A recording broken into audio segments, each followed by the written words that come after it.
Дневникот на Сител. Во студиото со вас Иван Кузмановски. Добро вечер, ви благодарам што сте со нас. Ова се настаните кои го одбележаа денот.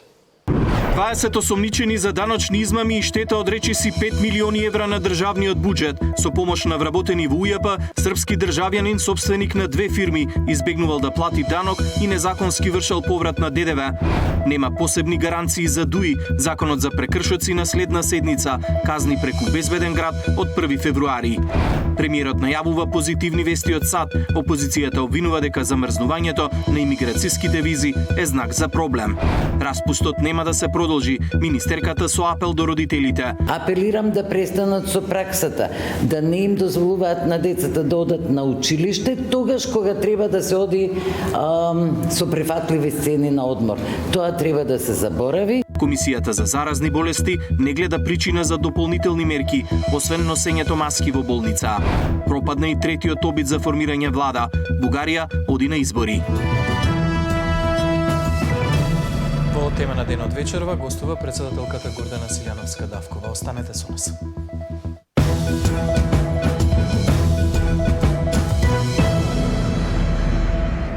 Лица се осомничени во големата акција поврзана со даночни измами. Прво осомничениот е странски државјанин кој работел во земјава, а му помагале вработени од управата за јавни приходи. Преку незаконски поврат на ДДВ и неплаќање на данок, државниот буџет бил оштетен за речиси 5 милиони евра. Деталите ги има Зоран Јаневски. Близу 5 милиони евра од државниот буџет испумпале вработени во УЈП и собственици на фирми преку даночни измами. Групата според обвинителството броела 20 лица, а начело бил српски државјанин. Вмешани се и лица на раководни позиции од Скопската дирекција на УЈП.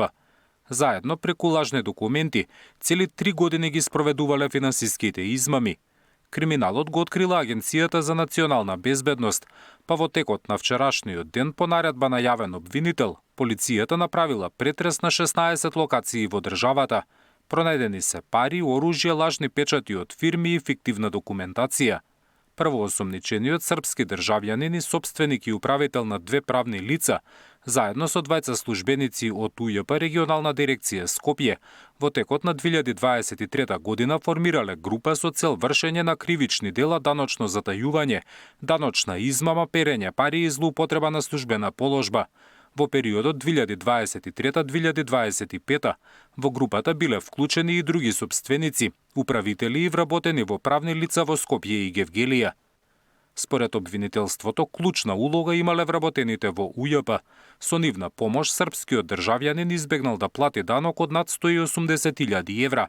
Останатите осомничени, кои се собственици и управители на фирми, со лажни даночни пријави за поврат на ДДВ, наплатиле половина милион евра. Дел од осомничените со префрлање и исплата се обиделе да сокријат дека незаконски заработиле 1,5 милион евра. Неголема штета врз државниот буџет предизвикале вработените во УЈП. Досегашните прибрани докази упатуваат дека осомничените вработени во УЈП регионална дирекција Скопје, од кои дел на високи раководни позиции, со повеќекратни злоупотреби на службената положба, нанеле вкупна штета на буџетот од најмалку 162 милиони денари или над 2,5 милиони евра.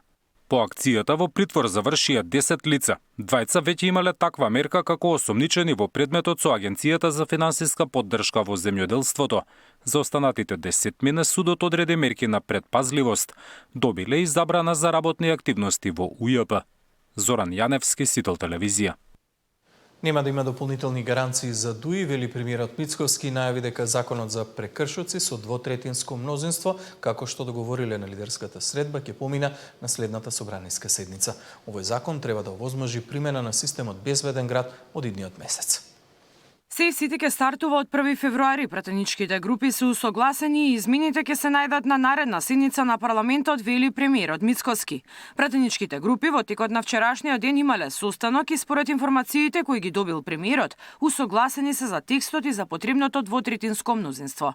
По информациите дека ДУИ бараат посебни гаранции за да гласаат во парламентот за измените, премиерот рече дека безусловна била поддршката која ја добил на лидерската средба за проектот Безбеден град.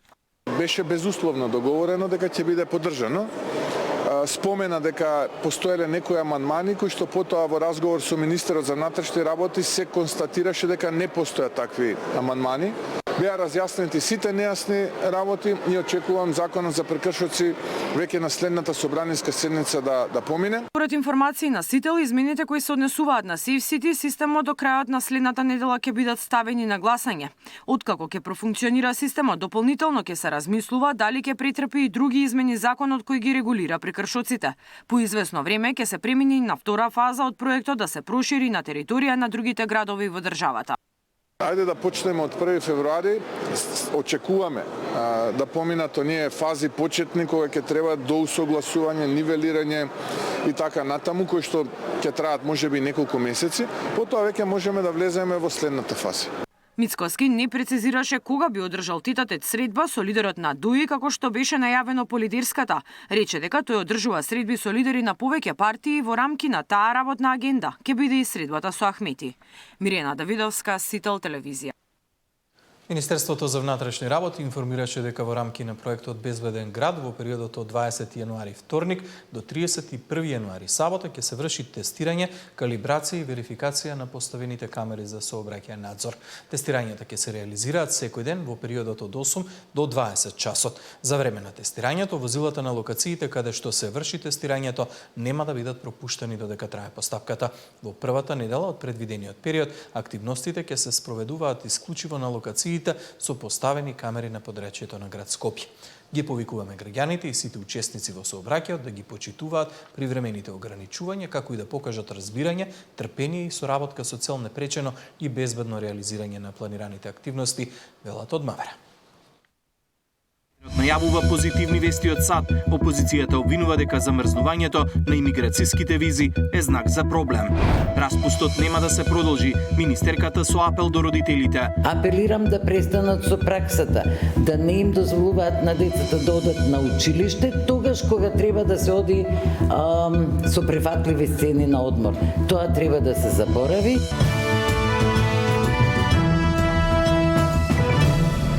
Добри вести од САД во следниот период за македонските граѓани, најавува премиерот Мицкоски како одговор на прашањата за замрзнатите имиграцијски визи. Опозицијата пак обвинува дека потегот на Стеј департментот е сигнал за проблем.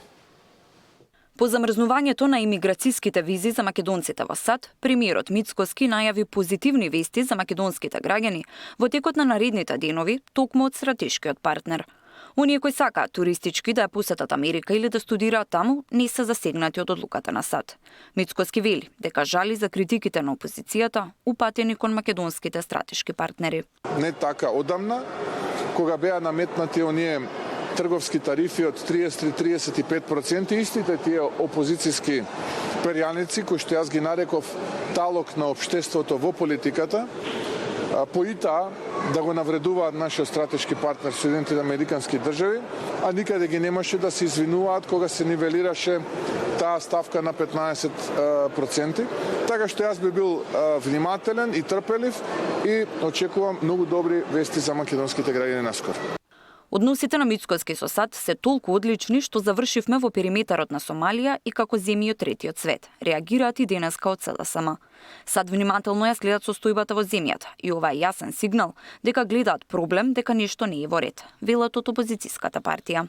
За жал, Мицкоски ја стави целата држава на црната листа на САД, но неговото отсуство не може да го покрие фактот дека одлуката на САД да ја суспендираат обработката на визи за македонските граѓани не е техничка пауза, како што кажа вчера Муцунски, туку е јасен политички сигнал и предупредување до нас. Илузијата создадена пред граѓаните за уживање на некаква поддршка кај така наречениот стратешки партнер најден уште еден удар со суровата реалност. Најголем успех во надворешната политика на политичарите на власт, а и владата во целост, останаа фотографиите од трибини или со политичари од шести ешалон на САД, кои немаат никакво влијание на односите помеѓу двете земји, соопшти од партијата. Според податоците на Стейт Департментот, од 2015 до 2024 година се издадени 8163 селенички визи за македонски граѓани. Ако пред 10 години, односно во 2015 биле издадени 1318 вакви визи, изминатава деценија се бележи тренд на намалување, па во 2024 издадени се 573 иселенички визи на македонци во САД. Тамара Дичевска, Сител телевизија. За лидерската средба, техничката влада, предлозите во судскиот совет и односите на меѓународната политичка сцена, попладнева разговарав со председателката Гордана Силјановска-Давкова во продолжение на незините ставови. Председателке, добре дојдовте, ви благодарам што сте со нас. Добро ве најдов, благодарам што ме поканивте. Некако активно стартуваше годинава на политички план. Во средата се одржа лидерска средба на која што присуствуваа лидерите на 5 политички партии кои што имаат свои пратенички групи во собранието на покана на премиерот Христијан Мицковски, но не се појави лидерот на СДСМ Венко Филипче. Како вие го гледате овој настан? Како професорка, како и многу други мои колеги, може би рекла дека лидерските средби ја јакнеат силата на лидерите и на партиите, ги слабеат институциите, но во поделено општество какво што е нашево и во рамките на консоцијативната демократија што ја вградивме не само во праксата, туку и во уставот, добро е понекогаш да се сретнат. Многу подобро одошто да разговараат со посредници. Амбиентот е поинаков, луѓето се однесуваат поинаку и тогаш мислам кога се надвор од очите на јавноста успеваат да бидат поприродни. Резултатот го видовме. Сите беа некако релаксирани, уверени дека следниот чекор ќе биде уште подобар, тогаш мислам дека не достигаше и требаше таму да биде и лидерот на опозицијата, господинот Венко Филипче. Тоа го гледате како негова грешка? Да, подобро е да седнете, зошто како негова грешка, бидејќи покана доби. Подобро е да седнете некого, подобро е да го чуете, подобро е да ги чуете и другите, па да дадете изјава. Главна тема за која што се разговарало на средбата, од она што го добивме како информација од лидерите, е укинувањето на пржинската или така наречена техничка влада. Од сите присутни, мнозинството рекле дека прифаќаат одлагање, укинување со тоа што дел од нив понудиле можност тоа да биде со одложено дејство. Меѓутоа, СДСМ се противи конкретно на укинувањето на техничката влада. Кој е вашиот став како председател на државата? Потребен ни е ваков механизам? Јас не можам да го заборавам професорот во мене и ќе кажам. Да, постојат технички влади, тие се формираат или во амбиент на криза, или пред избори, редовно се или експертски, составени од професори, или од експерти, на чело на владата стои некој врвен економист, или од бюрократи. Нашата влада се вика техничка влада, но ништо техничко нема во неа. Техничкото секогаш се врзува за стручност и компетентност, а никогаш не за партиска припадност. Значи, ние имаме една препартиска изборна влада, морам да кажам, и покрај тоа што функционира, нема уставен основ. Отворете го уставот во делот за владата, нема да најдете никаде дека има преодна или техничка влада. Кога реков препартиска, мислев на структурата, обично внатре седат најоданите партиски луѓе и она што ја прави интересна за проучување и за критика, зборувам во рамките на уставното право и политичкиот систем, се некои чудни функции од типот на дополнителни заменици министри, дополнителни министри со некои чудни овластувања од типот да имаат право на вето и слично. Дека е надвор од Уставот и законот, ќе ви дадам уште еден факт. Во оваа влада има чудна надлежност Државната изборна комисија кога се работи за спорови врзани за финансиите и слично. Отворете го изборниот законник, тој е матичниот закон за Државната изборна комисија, таму нема ниту збор. Оваа влада дури и временски е ограничена, убаво се пишува, иначе таа има 3 члена, ги менува членовите од 44 до 51 и меѓу останатото пишува дека ќе се примени, ќе се аплицира во 1916 година. Но се аплицираше неколку пати, не дојде на дневен на ред на Уставниот суд и сега е се уште жива. Ако тоа се толерирало и ако тоа е влогот, еве, јас мислам дека дури и таков договор можеле bona fide, ама спротивно на Уставот и законот, уште на овие избори да спроведат. Иначе, мене ми е позната реториката на сите партии. Сите, па и Социјалдемократскиот сојуз и неговите лидери, ги помнам како велеа дека треба да се укине техничката влада. И уште една реченица. Врв на тоа дека техничката влада може да се перцепира и законно да се применува како што сакате, според политичка волја, беше последниот случај. Во измените на законот за владата пишува дека, нели, премиер ќе биде лидерот на партијата со најмногу гласови, со најмногу пратеници во собранието. Тоа не беше почитувано. Мислите на тоа кога Талат Џафери стана премиер на државата? И тоа го ставив, да. Ве разбирам, председателке, но од друга страна лидерот на СДСМ вели дека техничката влада е единствен гарант за слободни избори во државата, тврдејќи дека ВМРО ДПМН веќе ја преземале контролата врз сите институции во државата. Чувствувате како председател такво нешто? Не чувствувам такво нешто, меѓутоа еве да коментирам. Во законот за владата, замислете, има можност кога ќе дојдете на некој од функциите што се одредени, да именувате не знам колку своји и така натаму, што е директно спротивно па на изборниот законник, каде што има одредби дека не смеете, бидејќи никаде пред избори или за време на избори не треба да има вработувања, доделувања на пензии и така натаму, овде има. Но еве, не влегувам во таа сфера. Можеле да седнат, јас колку што паметам, премиерот уште пред да ја закаже оваа средба велеше дека ако се инсистира на тоа, еве да поживее оваа влада уште за овие избори и за тоа сме спремни да го направиме. Впрочем, еве јас и тука изјавувам дека не мислам дека е добро да има предвремени избори. Мислам дека имаме многу сериозни проблеми почнати за извршување и дека е добро да се завршат некои од нив.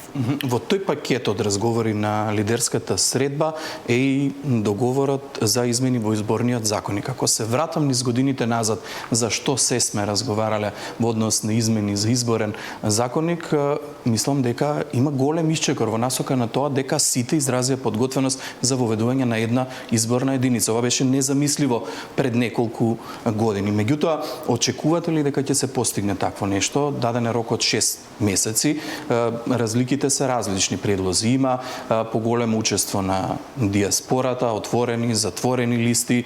Може ли да се постигне компромис?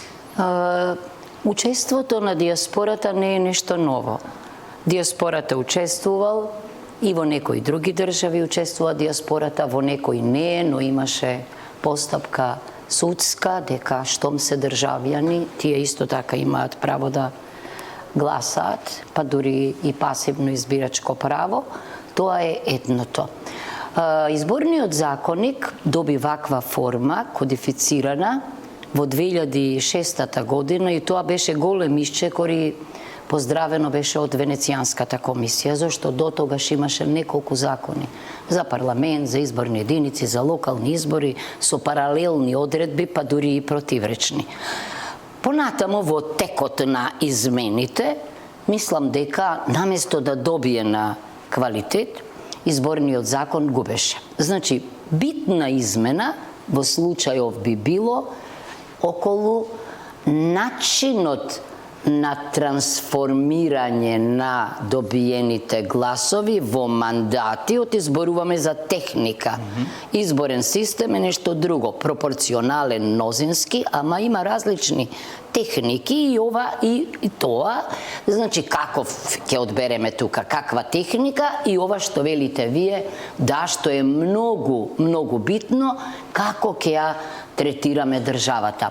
Дали како една изборна единица или ќе ја делиме. Различни примери има и ние сме поминале низ различни примери. Сме имале и мнозински систем, и мешавит систем со доминантен мнозински систем, но и со елементи на пропорционален, една изборна единица, мислам на вторите избори, и имаме пропорционален изборен систем, кој што обично во науката и праксата се врзува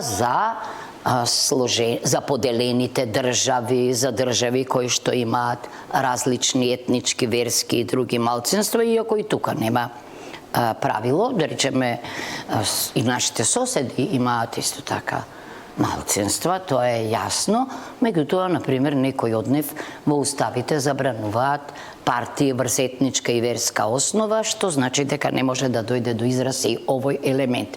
Интересен е исчекорот на вистина. И самата сум била во собранието, сме дискутирале и јас сум била една од оние што велеле дека иако една изборна единица не е многу присутен модел, Данска, Холандија, една изборна единица, и особено има во изборен праг, гледам дека сега има поинакво мислење. Што е вредноста на едната изборна единица? Еднаквоста на гласот. Бидејќи во минатото, ако правите научна или стручна анализа, ќе видите дека во различни изборни единици се добивал мандат со различен број гласови, што на некој начин значи дискриминација. Друго, дека тогаш општите интереси ќе дојдат до израз.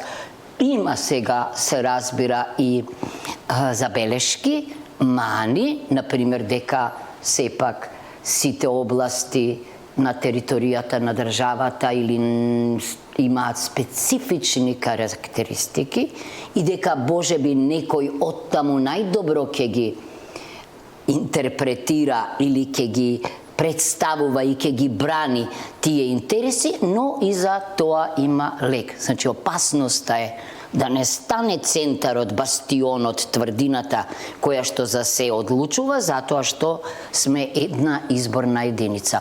Но, ако има согласност, морам да кажам, таа согласност беше дадена уште во 2016 година, да подсетам. И потоа беше заборавена. Време е сега, еве, да седнат, уште една причина да седнат заедно, да креираат решенија и не на крајот на мандатот, туку на почетокот на мандатот, не е само изборната единица, тука се и бројот на подписите што треба да се соберат за да може да има независни листи, тука е финансирањето, тука е рекламирањето, тука се и препораките и на ОПСЕ, ОДИР и на Венецијанска комисија, и мислам дека тоа може да биде добра подготовка за некои избори. Да, имаат време да работат на тоа. Председател, ќе предизвикавте различни реакции во јавноста со именувањето на вашите предлози за членови во Судскиот совет. Станува збор за адвокатката Сања Јошевска Анастасовска и Сузана Јошевска Анастасовска и професорката Арлинда Шахиновиќ. Кадри да. Некои позитивно гледаат на вашиот чекор. Има во одреден дел од јавноста критики. Која беше вашата цел со именувањето на овие личности? Се разбира, добро е што има реакции. Јас се водев од тоа што мене ми го обележува животот, од стручноста и компетентноста. Впрочем, јас не знам колку извештаи годишни сме добиле, ама и совети, па и изјави сме чуле за департизација и деполитизација. Мене не ме интересираше. За среќа обете не се партиски луѓе, значи се водев од стручноста и компетентноста и ги консултирав, се разбира, оние кои се стручни и компетентни во оваа област. Забелешките воопшто не држат. Веднаш ќе кажам, например, да, ја знам за сите нас што значеше 27-ми, особено за мене, јас сум специјално травматизирана. Причината зошто, бидејќи за време на мојов мандат веќе тројца од нив починаа во затворот со драконски, не со одветни казни, ама веднаш ќе кажам, една од моите кандидатки со право пред Уставниот суд, исто така мислам дека им Светскиот македонски конгрес истовремено покрена постапка за укажувајќи на дискриминацијата како во квалификацијата на делото, така и во судењето, така и во должината на казните. Не гледам јас тука проблем. Згора, еве за јавноста да кажам дека добар правник и етички размислува. Мојата кандидатка исто, на некои од тие кандидати волонтерски или пробоно им помагала. Што се однесува до шарени револуции и слично. Видете, луѓето од различни причини се појавуваа таму. Се додека не беше киднапирана. И мои колеги имам. Јас не можам да ги избришам, тие можеби го критикувале јавното обвинителство. Например, мојата кандидатка си заминала оттамо. Мислам дека фактот што во фелата не само што ужива углед, фактот што била извореден студент, но и фактот што е храбра да ги каже нештата јавно, ја прави на вистинска личност за еден ваков орган. И ќе ви кажам, дури и пратив порака, време е да се разбурка судскиот совет, што се однесува до втората кандидатка, млада, да, исто така, млада професорка, посветена на професијата. Тезите што ги слушам, не знам, за хонорари, не знам што, видите, ако вие сте експерт па го ангажирале во една асоциација и добиете сума од 30.000 денари, вистина е тоа тежок криминал. Неверојатен однос. Мислам дека требаше уште поголема поддршка да имаат и еве, што е за мене најважно. Ако фелата застанува зад нив, а фелата застанува без оглед на партиска блискост. Ако председателот на судскиот совет во нив препознава идни, вредни, потребни колешки, јас мислам дека добар чекор сум направила. Впрочем, времето ќе покаже. Да заклучиме, според вас нема ништо спорно во CV-ата на предложените кандидати? Воопшто нема ништо спорно. Нема ништо спорно во CV-ата. Напротив, се што правеле било врзано за правото. Се што правеле било врзано за стручноста и компетентноста. Не гледам тогаш пречка.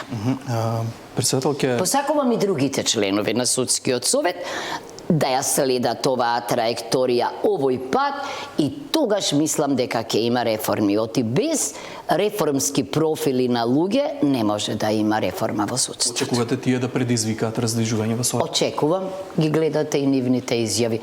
Тие и досега биле раздвижени, зошто не би се движеле и во амбиент што е нивен? Ке следиме што ќе се случува, се надевам Повелете. дека ќе биде така. Председателке, Соединетите американски држави го замрзна издавањето на имигрантски визи за граѓаните од Македонија. Опозицијата вели дека власта ја изолира државата. Какви се вашите информации? Што се случува на овој план? Има ли некакви промени во односите со Соединетите американски држави? Се разбира дека нема, тоа е американска национална политика и веројатно не изолира Соединетите американски држави 87 земји. Тоа не бе 86. 75. Пардон, 75 држави. Значи, за мене тоа беше очекувана мерка. Зошто? Заради рестриктивната политика кон имиграцијата. Логично е дека ако го направите тој прв чекор, вие сега ќе гледате и во оние кои можеби доаѓаат по легален пат, но не се студенти или не се на определени служби, туку доаѓаат на друг начин, а потоа преку продолжување на просторот, на престојот или пак преку некои други патишта се обидуваат да остануваат, да останат тамо. Впрочем, не сме ние осамени. За мене тоа на некој начин само од еден аспект, можеби од безбедносен ме заплашува. Зошто? Бидејќи ако ја имате во истиот круг и Црна Гора, Босна и Херцеговина, Албанија и нас, треба да размислиме, бидејќи Соединетите американски држави исто така во ова време невреме гледаат, значи и безбедносните закани целосно да ги анулираат. А дека е ова посебна мерка кон нас, мислам дека апсолутно не држи. Кога зборуваме за безбедносните закани, морам да ве прашам како председател на држава земја членка на НАТО, Така. што ќе прави Македонија во ситуацијата со Гренланд? Дали како членка на НАТО ќе ги следиме позициите на САД или како земја кандидат за членство во Европската унија ќе се усогласуваме со надворешната политика на Европската унија? Повторно истото професорското во мене. Обично за малите држави се вели дека се внимателни, дека се тивки, дека не реагираат први и брзо и дека секогаш се повикуваат на правото, правдата и на институциите. Ние сме, да, стратешки партнери со САД. И символично тоа беше тогаш важно. Тие ни понудија. Зошто? Бидејќи, иако председателот на САД најави дека утредента и ние ќе станеме членка на НАТО, не дојде до тоа, очигледно од европските актери, а не знам, може би и разговарале, не можам да зборувам за се во ова. Ние имаме 100% заедничка надворешна и безбедносна политика со Европската унија, нешто во што сме први во реонот, истите проблеми, истите дилеми што ги имаат сите тие и оние кои што седат на состаноците, а и оние кои имаат забелешки на се во ова што се случува, но и на генезата која што доведе до, како да кажам, може би најсуровата реалност од, не знам, кога не сме имале вакво нешто, бидејќи очигледно се работи за враќање на Монроовата доктрина, понатаму се зборува за стратешка, за арктичка, ама и енергетска супериорност и тогаш работите не се решаваат така како што ние малите држави ги решаваме и јас ги пратам сцените, јас не можам да ви кажам во моментов што ќе направиме, бидејќи прашањето што се поставуваше се однесуваше претходно на Венецуела, таму имаше еден друг ореол така, од кој што тргнуваме, многу поинаква, затоа што таму и веќе има НАТО. Од вашите зборови дека поголемо е пријателството со САД отколку со Брисел?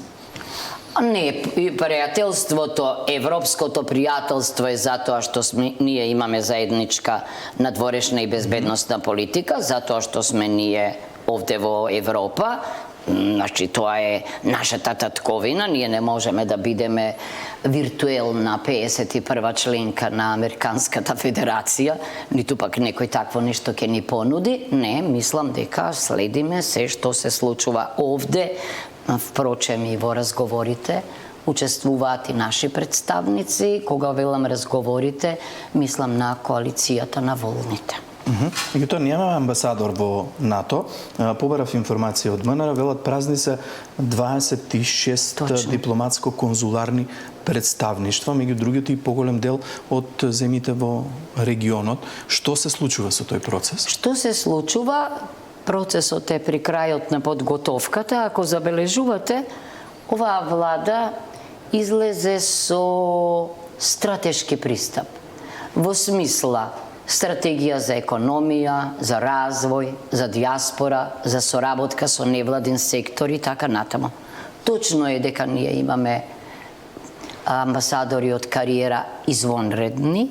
Точно е дека на повеќето им истече. Во прашање е договарањето кој, каде, Нема ке никакви оди и проблеми до во кога. процесот? Јас немам проблеми досега. Јас ја почитувам процедурата. Процедурата знаете дека стартува со министерот за надворешни работи, преку владата доаѓа кај мене.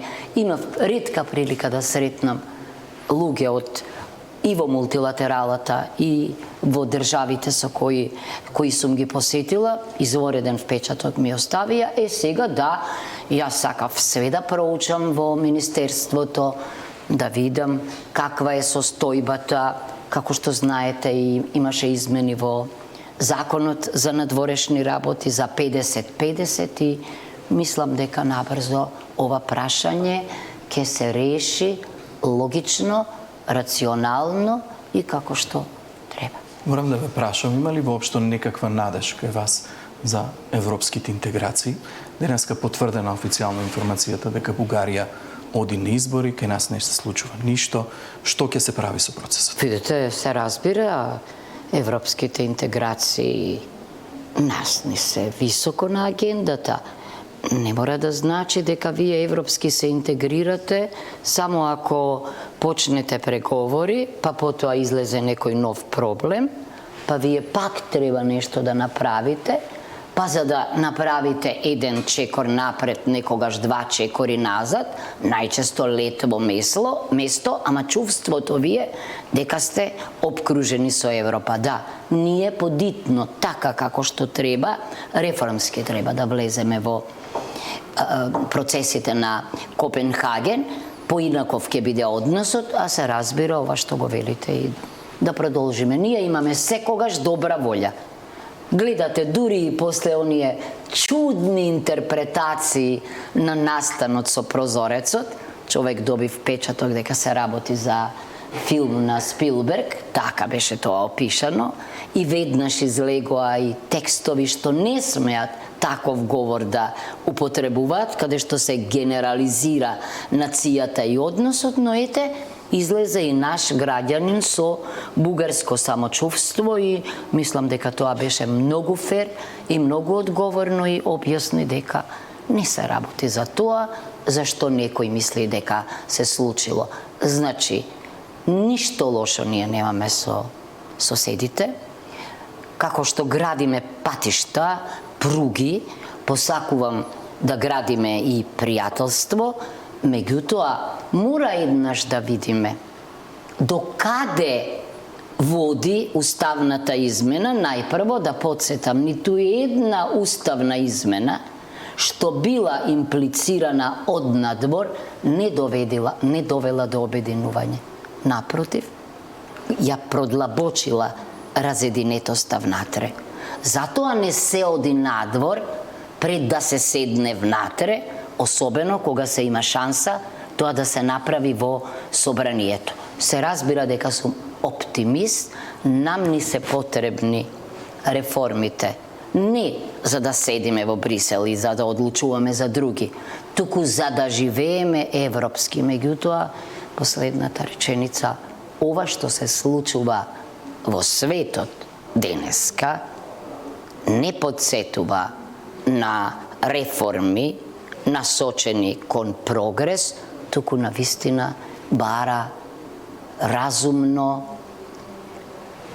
посветено, добронамерно решавање, кое што за жал е оневозможено или неможно заради слабоста и маргинализацијата на Обединетите нации. Еве пак ја звучам како некој од мала држава. Секогаш ние се повикуваме на право, на принципи, на институции, бидејќи тогаш како дел од мултилатерализмот сме најзаштитени. Ама За жал не секогаш се почитува. Не. Светот е денеска јасно е како триполарен, со уште многу непредвидливи играчи на мултиполарната сцена, но една знам, за да биде ЕУ сепак компетитивен и почитуван играч на мултиполарната сцена, и треба што е можно поголема интегрираност политичка, ама ако сакате и евроинтеграцијска. Председател, ќе благодарам многу за гостување. И јас многу за поканата.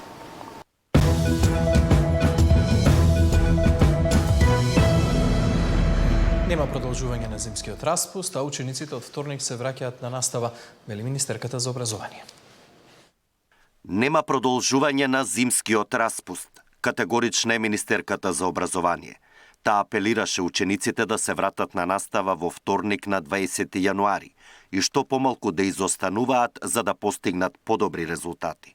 Апелирам да престанат со праксата, да не им дозволуваат на децата да одат на училиште, тогаш кога треба да се оди со прифатливи сцени на одмор. Тоа треба да се заборави и децата треба да се од првиот до последниот ден на училиште, освен кога државата заради некаква поголема сила ќе одлучи дека тоа не треба да се случи.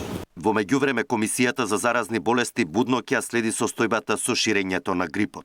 Очекувано било овој период бројките на заболени и хоспитализирани да бидат зголемени, но ситуацијата не е алармантна и нема потреба од дополнителни мерки, вклучително и одложување на второто полугодие. Ние континуирано бутно ја следиме состојбата, нели, со сите оние податоци, и на завчерашната седница на Комисијата за заразни болести на министерот му дадовме препорака дека не гледаме причина зошто второто полугодие од оваа учебна година да не започне на време.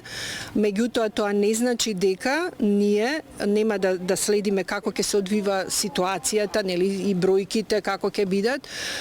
Со тоа што доколку има потреба, ние нема да очекуваме да чекаме време да помине, него благовремено ќе се состанеме и ќе дадеме нова препорака.